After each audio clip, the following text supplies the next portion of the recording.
What if I told you that your greatest humiliation could become the very soil from which your greatest success would grow? Napoleon Hill, the legendary author of Think and Grow Rich, didn't just write about success, he decoded it. And in his journey, one truth became crystal clear. Those who reach unimaginable heights often rise from the deepest valleys of shame, failure, and public defeat. This video is not about avoiding pain. It's about understanding that some of the world's most unstoppable individuals were forged in the fires of humiliation, rejected, laughed at, ignored, and still, they rose. But how? That is the question we'll uncover today.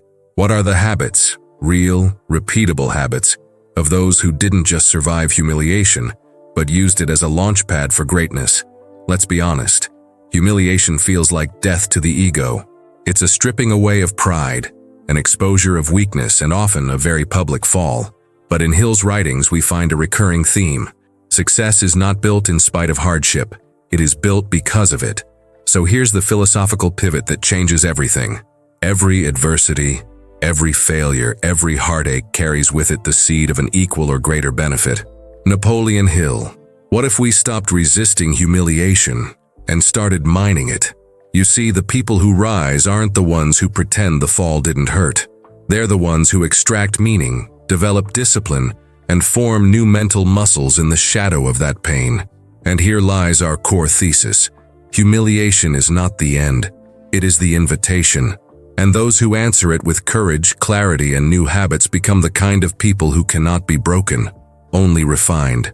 In the next few minutes, we'll uncover the practices these people adopt. Daily rituals, shifts in mindset, actions taken when no one is watching. Because here's the truth that Napoleon Hill understood, and what you must understand if you ever hope to rise. You will be humiliated. The question is, what will you do next? Stay with me, because what comes next might just change your entire relationship with failure and spark the fire you need to rise from your own ashes. The world doesn't want you authentic. It wants you acceptable, conforming, predictable, harmless. And from a young age, we are taught, subtly or forcefully, that to be loved, we must fit in, dress like them, speak like them, dream like them, fail like them. But here's the tragedy. In this pursuit of approval, we slowly forget who we are. We trade our voice for applause. We silence our potential to avoid judgment. And we begin to shape our lives according to someone else's blueprint, one that was never designed for our growth, our values, or our truth. Napoleon Hill saw this clearly. In Outwitting the Devil, he introduces the concept of drifting, a state where individuals surrender their power to external forces, becoming passive victims of their environment. Hill writes, "Drifting is the habit of mind, which is the most deadly enemy of all human beings." Not only does drifting destroy individual willpower, but it causes one to lose the ability to rely upon one's own judgment. Think about that for a moment. When society humiliates you, whether it's a failed business, a public rejection, or a brutal social attack, it's not just the moment that wounds you. It's the message that follows. You're not enough, you never will be. So just stay small. But the ones who rise, they recognize the lie. They understand that humiliation in a world of false standards is not a failure. It's evidence that you didn't conform. In fact, many of Hill's most successful subjects, industrialists, inventors, leaders, were misfits before they became legends. They were called reckless, foolish, even insane. But they had one thing the world could not take: inner direction. That's the real battle. Because the world isn't just loud, it's persuasive. It will tempt you to choose comfort over calling, image over identity, applause over purpose. It will tell you to wear a mask. But as Hill teaches us, success requires definiteness of purpose. It requires you to know who you are, even when the world tells you to be someone else. He writes, "The man who does more than he is paid for will soon be paid for more than he does. But that man, or woman, must first resist the pull to drift." The pressure to conform is not just social, it's systemic. Our schools, our jobs, even our families can unknowingly reinforce the idea that safety is more valuable than self-realization. But here's the paradox. The moment you stop trying to be what they expect and start becoming what you are, you threaten the system. And in that threat, the system responds with rejection, humiliation, resistance. Yet that's your sign. That's the proof you're on the right path. The contrast with the world is not a burden, it's the battleground. And those who dare to stay true, despite the noise, are the ones who rise with power, peace, and purpose. Here's the truth almost no one talks about. Success is not a reward, it's a response. Not a response to hard work alone, not to intelligence, not even to strategy. Success is a spiritual echo, a reflection of who you decide to become when no one believes in you, especially you. The world teaches us to chase results, to accumulate skills, achievements, recognition. But what it rarely teaches is that true power begins the moment you reclaim your mind. Napoleon Hill knew this better than most. In Think and Grow Rich, he dedicates an entire chapter to the concept of faith, but not in the religious sense. Faith, for Hill, is the emotionalized belief in oneself, cultivated through repetition, self-talk, and desire so intense it burns through fear. He wrote, "Faith is the head chemist of the mind. When faith is blended with thought, the subconscious mind instantly picks up the vibration, translates it into its spiritual equivalent, and transmits it to infinite intelligence." What does this mean in plain words? That your internal world speaks louder than anything you do externally. And here lies the hidden truth. You cannot rise after humiliation. You cannot reclaim your power. You cannot become unbreakable until you confront the voice within you that believed the humiliation was deserved. That's the shadow no one wants to face. Because here's what most people get wrong. They think rising means proving others wrong. But true transformation doesn't come from revenge. It comes from recognizing that no external humiliation can ever equal the devastation we allow inside when we abandon ourselves. That's what makes people drift, as Hill would say. The humiliation wasn't what broke you. It was the agreement you made with it. The moment you started believing, maybe they're right, maybe I'm not enough. But what if you could break that agreement? Hill's process of auto-suggestion, repeating your definite purpose aloud every day, emotionalizing it with faith, wasn't just a mental hack. It was a war tactic, a method to drown out the voices of shame, fear, and doubt with a voice of fire. He wrote, "You are the master of your destiny. You can influence, direct, and control your own environment. You can make your life what you want it to be." That's not motivational fluff. That's the secret code for liberation. You don't need the world to validate you. You need to take back authorship over the story in your own mind. Because success isn't granted. It's summoned by belief, by persistence, by refusing to let a moment of public failure define your private identity. So here's the hidden truth. You're not here to recover who you were before humiliation. You're here to become someone far more powerful because of it. And that transformation? It begins the moment you stop asking why it happened to you and start asking, what is it trying to make of me? Let's tear down the lies. The world feeds us 1,000 polished images of success. Shiny, fast, effortless, a millionaire by 30, famous by 25, respected without sacrifice, happy without struggle. But these are not truths. They are illusions, crafted, packaged, and sold to keep you chasing shadows. Napoleon Hill saw this danger nearly a century ago. He warned that success without purpose is hollow, that wealth without growth is dangerous, and that power without character is a trap. In Think and Grow Rich, he wrote, "More gold has been mined from the thoughts of men than has ever been taken from the earth." But here's what the world won't tell you. Most people are digging in the wrong direction. They think success is about external gain, cars, homes, followers, status. But Hill consistently brought the focus back to internal mastery. You want power? Then develop self-control. You want wealth? Then build definiteness of purpose. You want happiness? Then learn to govern your thoughts, regardless of your circumstances. But these truths don't sell well on social media. They're not viral. They require effort, integrity, and time. So what does the world give us instead? Shortcuts, hacks, noise. It seduces us with illusions like, you need to look successful to be successful. If people admire you, you'll feel whole. If you avoid failure, you'll find peace. And perhaps the most dangerous of all, you are only valuable when you win. But Hill dismantles this completely.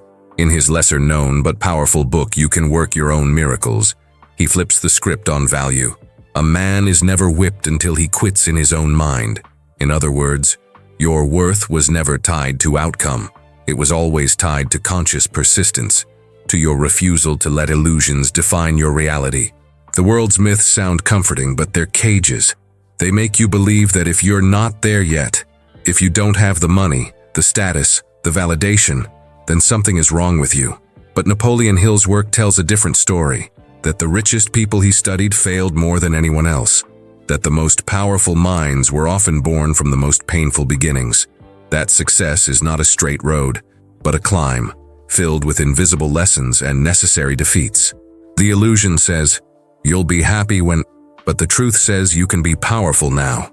The illusion says get more to be more, but the truth says become more to attract more. So here's your moment of choice.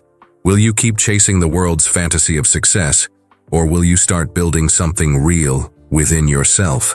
Because if you're still believing that the people who look the happiest are the ones who are the happiest, you're buying into a system designed to keep you small. Napoleon Hill exposed this. Now it's your turn to reject it. There's a truth deeper than strategy, more powerful than talent, more lasting than reputation. It is this: authenticity is the foundation of all real power, and self-knowledge is the compass that keeps you from losing yourself in the storm. Napoleon Hill did not write Think and Grow Rich as a book of tricks. He wrote it as a mirror, a way for each person to confront not just their desires, but their inner truth. Because if you don't know who you are, the world will sell you a version of yourself that fits its agenda. And once you accept that false identity, every decision you make starts drifting farther and farther from your true purpose. Hill made this danger clear. He warned that the absence of a definite chief aim, a clearly defined purpose, leads to drifting, mediocrity, and spiritual death. The majority of people are drifting through life with no aim, no plan, and no purpose. Napoleon Hill. But once a person knows who they are and what they are here to do, they become unstoppable. Not because they never fall, but because they rise with intention, with clarity, with power rooted in truth. Authenticity is not weakness. It's your greatest competitive edge. Why? Because the authentic individual cannot be manipulated. They are not swayed by trends, discouraged by opinions, or enslaved by fear. They operate from a deeper center, from values, from conviction, from an inner knowing that was earned through self-inquiry and hardship. And here's where Hill's teaching shines. He didn't just teach people how to make money, he taught them how to become aligned. In his words, know what you want and you will generally get it. But to truly know what you want, you must first know who you are.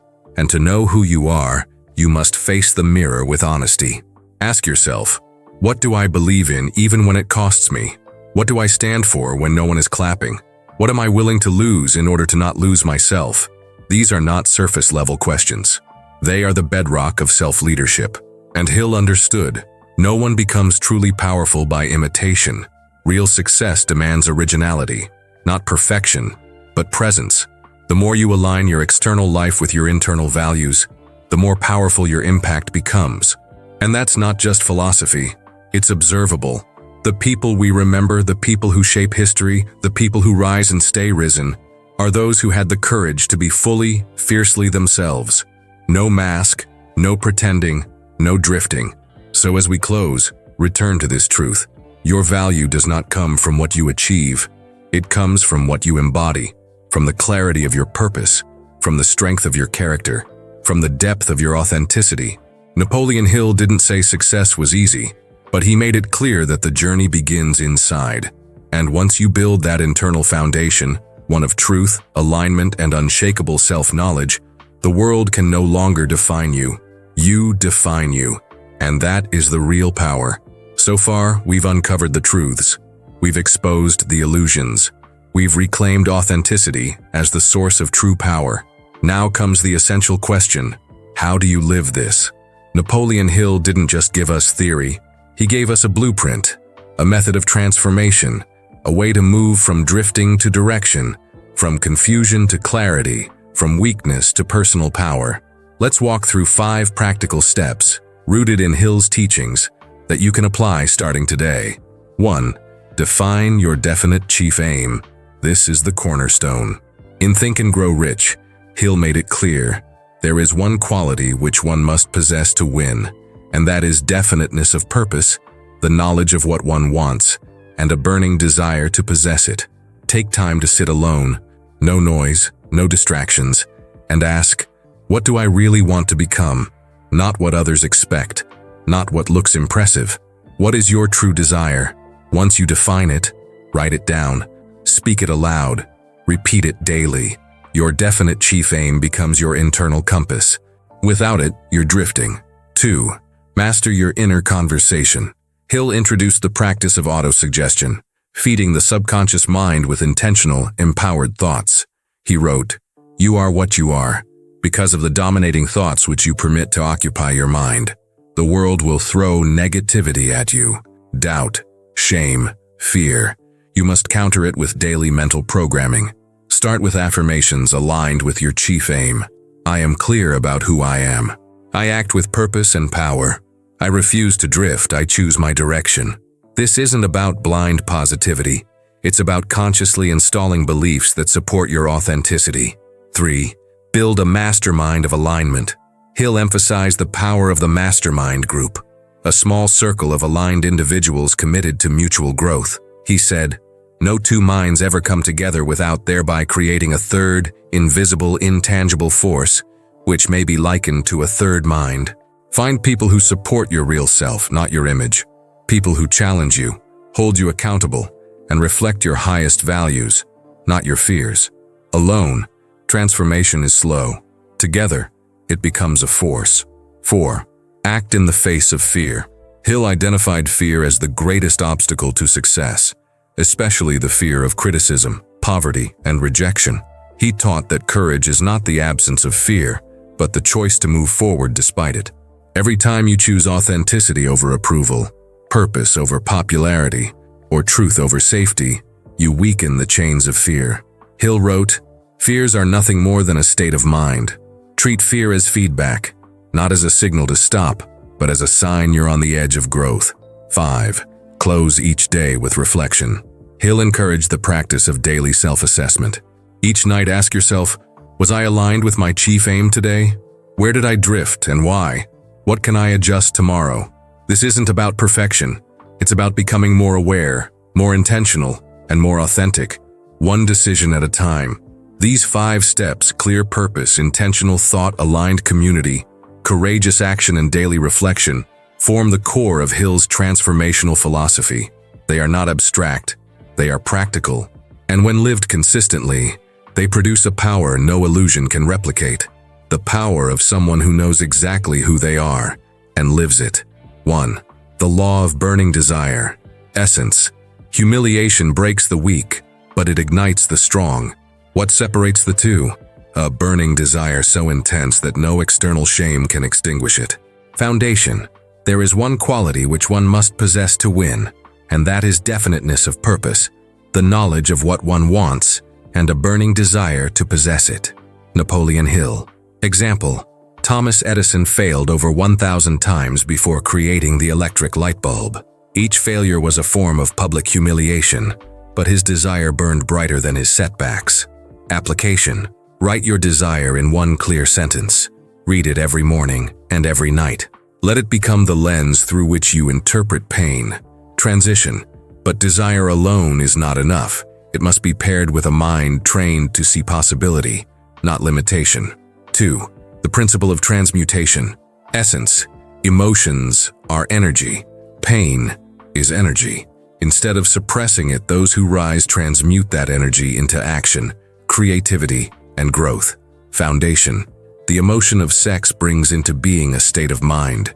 Because of ignorance on the subject, this power is not generally understood. Napoleon Hill, Chapter 11, The Mystery of Sex Transmutation. Hill taught that powerful energy, when redirected with intention, becomes genius. Example: Oprah Winfrey was humiliated as a child, abused, silenced, shamed. But instead of internalizing it, she transmuted her story into purpose, rising to global influence. Application: take your most painful memory. Don't avoid it. Write about it. Create from it. Let it fuel something meaningful.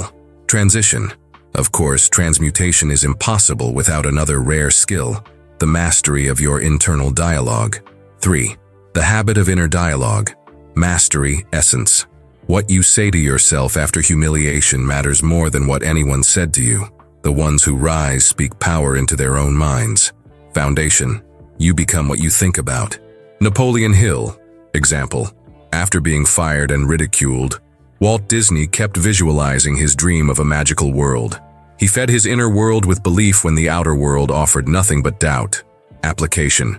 Craft a powerful internal script. Whenever shame creeps in, respond with, "This moment is shaping my future strength." Transition. But no habit grows in isolation. You need people who see your fire, even when all that's visible is smoke. 4. The secret of the aligned circle essence. Every comeback story is built in private, and supported by a few who believe when no one else does. Your circle either mirrors your weakness or multiplies your strength. Foundation. You may be influenced by suggestion from all sources. Therefore, control your environment.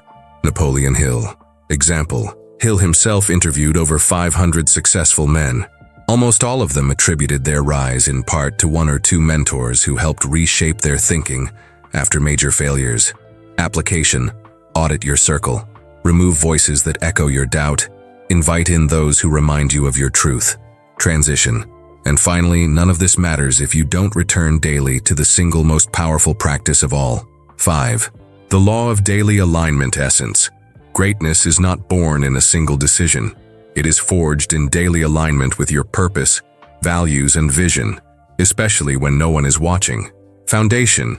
Success comes to those who become success conscious. Napoleon Hill. Example. Nelson Mandela endured 27 years of imprisonment, humiliated, beaten, forgotten, but he used each day to align himself deeper with his vision of peace and justice. The world called it miraculous. It was just daily inner work. Application. Start and end your day with 5 minutes of reflection. Did I honor who I truly am today? Closing line. When you live these principles, not just understand them, you stop fearing humiliation.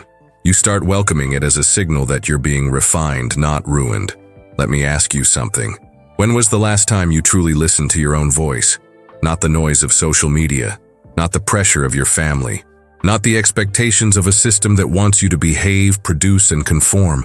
I mean your voice, the one that whispers to you in silence, the one you used to hear before the world started telling you who you were supposed to be. Because here's the truth. You may not be rising yet, not because you lack talent, not because you're weak, but because you've become loyal to a version of yourself that was shaped by humiliation, not truth. Let that sink in. Napoleon Hill asked a question that few people take seriously enough. Do you have a definite chief aim, or are you drifting? It's a terrifying question, because drifting can look like discipline. It can look like busyness, ambition, effort. But in your heart, you know you're moving fast but not forward. So I ask you, where in your life have you accepted a script that isn't yours?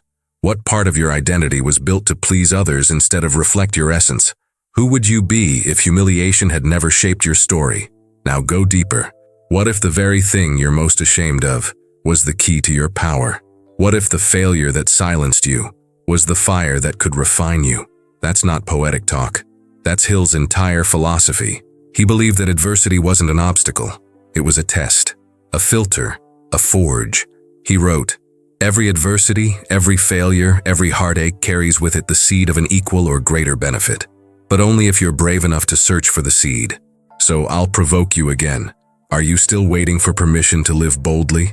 Are you still ashamed of the moment you fell? Or are you building something because of it? Are you ready to stop performing and start becoming? Because here's the most honest thing I can tell you. No one is coming to rescue you from your false self. You must walk that path. You must tear down the illusions. You must stand in the mirror and say, "This is who I am, and this is who I will become." And when you do, when you reclaim the parts of you that the world told you to hide, when you stop drifting and start directing, you don't just rise, you awaken. Napoleon Hill didn't leave us with a step-by-step formula for surface-level success. He left us with a map to internal liberation. But here's the last and most important question. Will you follow it, or will you keep drifting? The choice, as it always has been, is yours.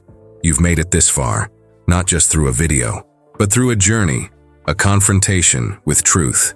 Now you stand at a threshold. On one side, the familiar cycle, hiding, drifting, playing small, letting the world dictate your worth, living afraid of the next fall, the next rejection, the next humiliation. On the other side, something very different. The decision to rise, not in spite of the fall, but because of it. To take your pain, your shame, your silence, and forge them into strength, clarity, and voice. That is your invitation. And Napoleon Hill left us the path. He did not preach comfort. He taught responsibility. He didn't promise quick wins. He promised deep transformation for those willing to master themselves. You have absolute control over just one thing, your thoughts. This divine gift is the sole means by which you may control your own destiny. That's the key, not the opinions of others, not your past, not the failures that tried to define you, your thoughts, your aim, your identity. If you shift that, you shift everything. So here's your call to action. Stop apologizing for your authenticity. Stop replaying your humiliation like it defines you. Stop drifting. Instead, declare your definite chief aim today. Rewire your inner dialogue every morning. Surround yourself with truth, not comfort. Turn your story of pain into a weapon of clarity. And above all, be loyal to your voice. Because in a world addicted to illusion, authenticity is rebellion. And in a society obsessed with appearance, integrity is revolution. So the next time you feel the sting of rejection, the next time the world laughs, forgets, or misunderstands you, smile. Because that's your reminder. You are not here to impress. You are here to become. Napoleon Hill's legacy isn't about money. It's about mental sovereignty. It's about building a life that flows from the inside out, not from trends, approval, or fear. Whatever the mind can conceive and believe, it can achieve. But that only happens when your mind belongs to you again. So choose. Not tomorrow, not when it's convenient. Now, choose to rise, not with arrogance, but with grounded conviction. Choose to walk in your story, not erase it. Choose to think, act, and decide like those who've stopped drifting and started directing. Be that person. And if you ever forget how, return to the teachings. Return to Hill. Return to truth. Now share this message with someone who needs to remember who they are. And most importantly, live it. Because authenticity is not an aesthetic, it's a daily decision. And your future, it's waiting for that decision. Right now.